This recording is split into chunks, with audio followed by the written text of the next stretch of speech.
How's it going, guys? Today we're going to be talking about fasting. And, I'm sure many of you are already pretty aware of what fasting is. Fasting, of course, in a nutshell, is basically you're not eating, right? You're choosing not to eat, which is a very important distinction from anorexia. As you know, anorexia, it's part of something called body dysmorphic syndrome, right? So that means, you look at the mirror and you see yourself, and it's completely not who you are. Maybe you see yourself as bigger than you truly are, right? And these people are so afraid of that image that they also choose not to eat, I suppose. But it's more of a mental health condition in which they should seek help for. But if you are like me, and you would prefer to eat more than anything else in the entire world, right? There's the complete opposite spectrum of that, which is choosing not to eat.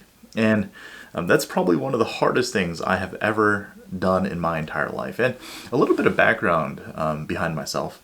I used to do rehabilitation. I did, sports medicine, right? So I was getting a lot of people, either from the sports world or from the rehabilitation world, and maybe they decided that they needed something different, right?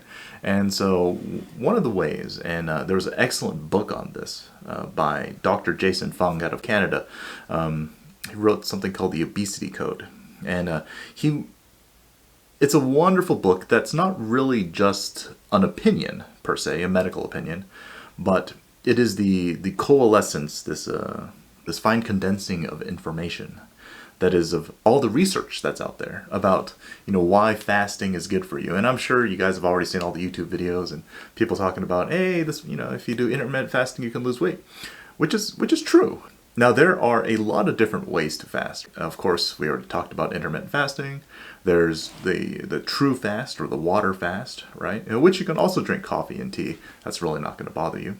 As a person myself, I have fasted for 2 weeks last year.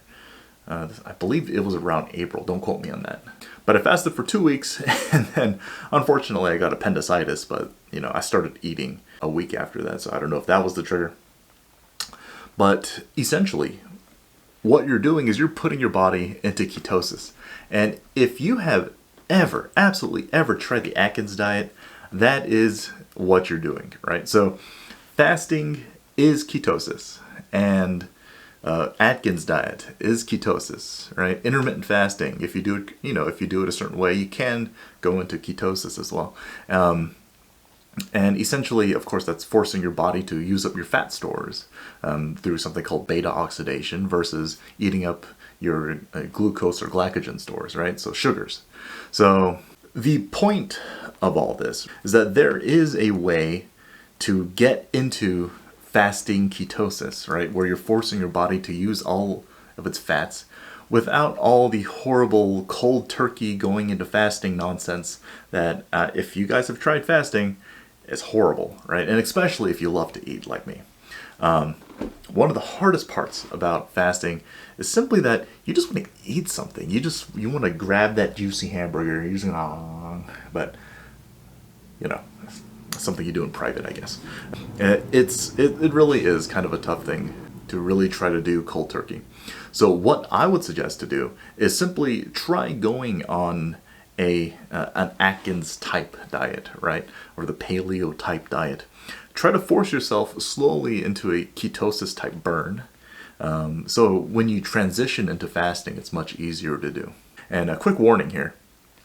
If you are fasting, or if you are attempting to fast, make sure you don't have diabetes. Diabetes, of course, your body is unable to regulate its own sugar and its own insulin, right? It's the baseline insulin is much higher than normal. Now that's not a good thing, but if you are trying to fast, that could put yourself into something called ketoacidosis, where essentially your blood pH essentially goes down into dangerously acidic levels, and you don't want to be party to that. Trust me. So make sure you're healthy enough to do it. You can go to your local. I don't know. At least over here in Texas, we have something called HEB, and you can go in there. You can get a glucose test, right? Or you can go buy a glucose monitor, do something. But I'll get off my platform now. But essentially, you want to make sure that you are healthy enough to fast. Back to the point, when you get back into ketosis by going into Atkins diet, and then you go into a fasting period where you're truly water fasting for 1 or 2 or 3 days, it's much easier to do, and it's not the worst thing in the world. And that's something that I found when I was, because I was 280 pounds last month. That was back in early October, right? I've had a weight problem most of my life. There was a period when I was about 14 years old. I was almost 300 pounds. I went down to 170, and admittedly, the Atkins diet, right, which isn't the healthiest for you, by the way. But I did get down to that point using the Atkins diet, a lot of running, eating vegetables and stuff like that. And then there was a period where I was good for many years until I was about 24, 25. And then, I was always going to the gym. I broke my foot.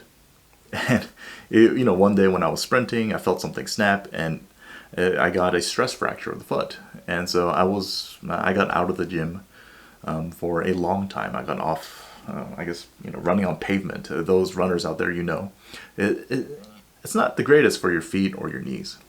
After a while, I just started to gain weight. And of course, when I was doing my professional doctorates, it was stressful. You just wanted to eat, and I ballooned.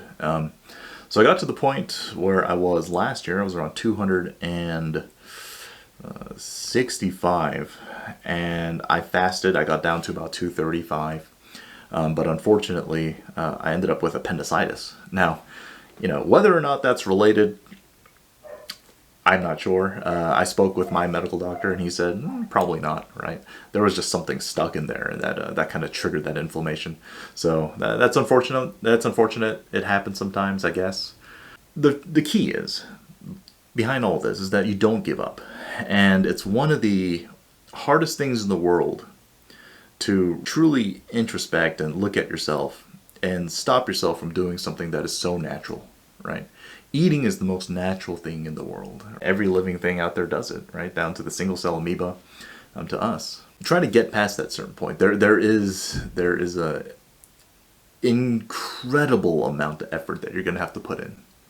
But I believe if you go into an Atkins type diet first, whether or not you're eating much more vegetables, right?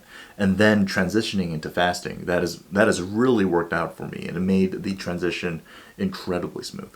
Now, I tell you what, Atkins in and of itself, there is a slight flaw with it. I'm sure many of you have read, right?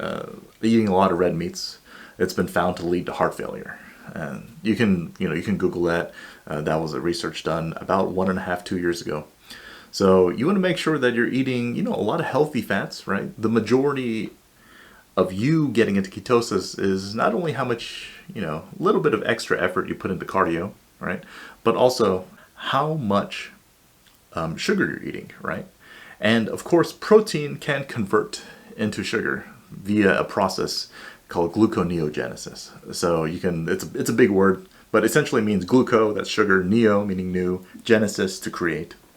So you're creating sugar from protein. And so eating too much protein is not really going to help you in the long run if your goal is to stay in ketosis and to be in ketosis. So if you're eating about, 40, 50 grams of protein a day, that's enough.